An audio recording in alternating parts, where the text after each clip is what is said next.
O Brasil não acordou em crise naquela manhã. Acordou em choque.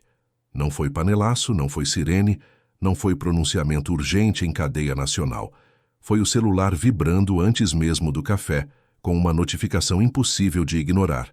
Presidente eleito concede primeira declaração direto de Mangaratiba.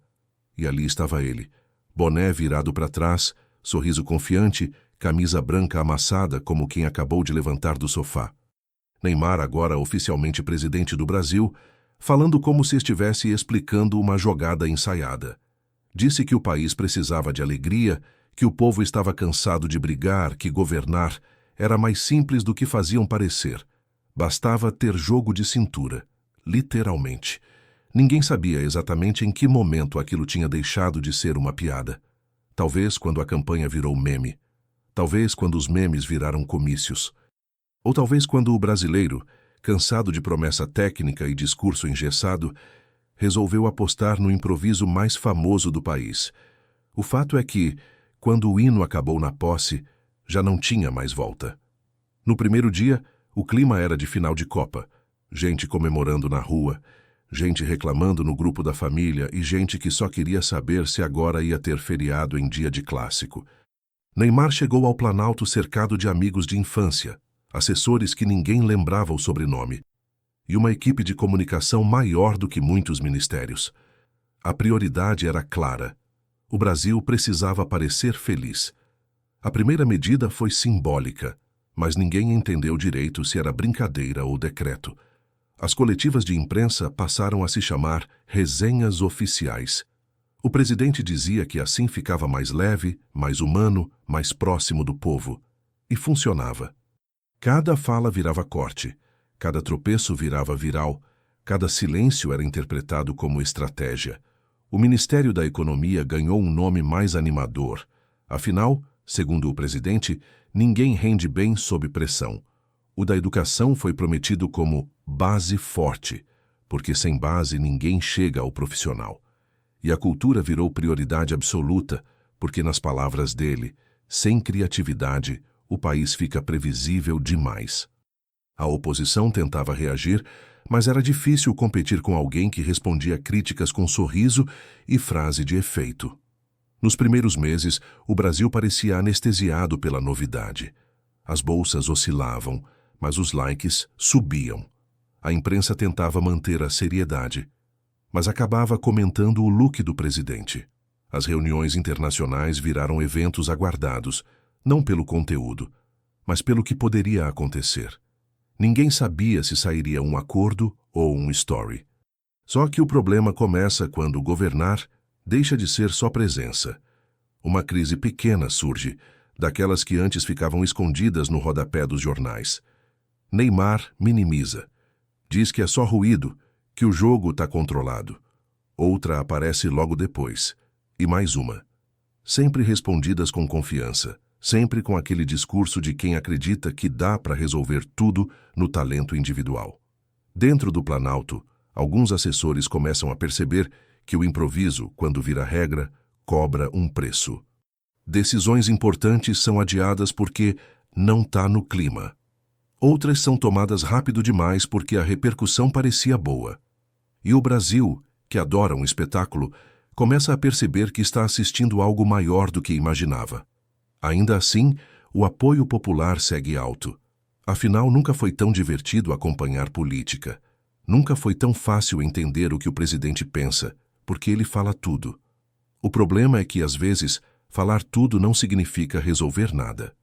E enquanto o país se diverte, algo vai se acumulando nos bastidores, silencioso, esperando o momento certo para aparecer. No fim daquele primeiro período, Neymar faz um pronunciamento diferente. Mais sério, menos descontraído. Diz que governar é mais difícil do que parece, mas que está aprendendo. O Brasil escuta. Alguns acreditam, outros riem, e muitos percebem que aquela presidência ainda estava só no aquecimento. E antes que o jogo realmente fique pesado, fica aqui um aviso quase amistoso. Se alguém ainda não se inscreveu no canal, é melhor fazer isso agora, porque se o começo já foi assim, ninguém está preparado para o que vem depois. A fase seguinte começa quando o improviso encontra resistência. Não vem com sirene nem anúncio oficial, vem disfarçada de detalhe. Uma fala atravessada aqui, um gesto mal interpretado ali, uma decisão que parecia simples demais para um problema complexo demais. Neymar ainda entra em cena sorrindo, mas agora o sorriso já não resolve tudo sozinho. O Brasil percebe que o presidente continua jogando como sempre jogou, confiante, ousado, acreditando que dá para passar no meio de todo mundo. Só que agora os adversários não são zagueiros cansados. São crises que não caem com drible, números que não se encantam com carisma e aliados que começam a pedir mais do que selfie. A primeira grande tensão internacional surge quase por acaso. Uma declaração dita em tom de brincadeira vira manchete lá fora. O presidente responde como se fosse provocação em campo. Diz que foi mal interpretado, que é coisa de quem não entendeu o estilo brasileiro. Aqui dentro, a galera ri. Lá fora, ninguém acha graça. E é aí que tudo começa a mudar. Dentro do país, o clima também começa a rachar. Quem ama o jeito solto do presidente acha que finalmente alguém governa sem frescura. Quem já desconfiava começa a dizer que o Brasil virou um programa de entretenimento sem roteiro. E Neymar, no meio disso tudo, faz o que sempre fez: dobra a aposta. As coletivas ficam ainda mais frequentes. O presidente fala mais, aparece mais, reage mais rápido. Cada crítica vira combustível. Cada cobrança vira desafio pessoal. Ele começa a tratar a oposição como rival, jornal como torcida contra e crise como exagero da mídia. O problema é que crise não se intimida.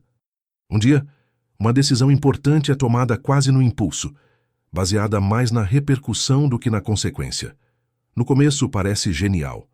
O povo vibra, a internet explode, os apoiadores comemoram como se fosse gol no ângulo. Só que, dias depois, o efeito colateral aparece. E aparece forte. A economia sente, a diplomacia sente. Os bastidores começam a ferver. Assessores tentam alertar, mas Neymar já está acostumado a confiar mais no próprio instinto do que em planilha. Ele escuta, balança a cabeça, concorda e faz do jeito dele, porque sempre funcionou antes. Só que agora o erro não vira meme inofensivo, vira problema acumulado. Cada decisão adiada volta maior. Cada resposta atravessada cria mais ruído.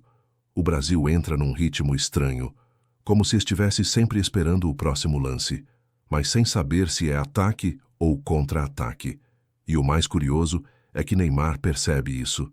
Pela primeira vez, começa a demonstrar incômodo. Não em discurso oficial, mas nos detalhes. O tom muda, o humor oscila, o silêncio aparece onde antes tinha piada. Ele ainda acredita que dá para virar o jogo, mas já entende que não dá para ganhar sozinho. A população se divide de vez. Tem quem defenda com unhas e dentes. Tem quem queira o fim imediato daquele experimento. E tem a maioria, que só observa, tentando entender quando exatamente a diversão virou tensão. No fim dessa fase, surge um problema grande demais para ser resolvido com frase de efeito. Um problema que exige decisão impopular. Um problema que, se errar, não dá replay. E é nesse momento que o Brasil prende a respiração, porque percebe que o presidente agora precisa escolher entre ser ídolo ou ser governante. O momento decisivo não chega com barulho, chega pesado, um daqueles problemas que ninguém quer assumir, mas que não desaparece com silêncio. Neymar agora não está mais diante de uma torcida animada, nem de críticos barulhentos. Está diante de um país cansado, dividido e esperando algo que nunca exigiu dele antes: responsabilidade sem espetáculo. A decisão que cai no colo do presidente não rende aplauso fácil. Não vira corte engraçado. Não funciona em frase curta. Pelo contrário, qualquer escolha ali desagrada alguém importante. E pela primeira vez desde que assumiu, Neymar entende que não dá para agradar todo mundo. Nem metade. Talvez nem a si mesmo. Ele tenta adiar, conversa com aliados, escuta conselhos, pede tempo.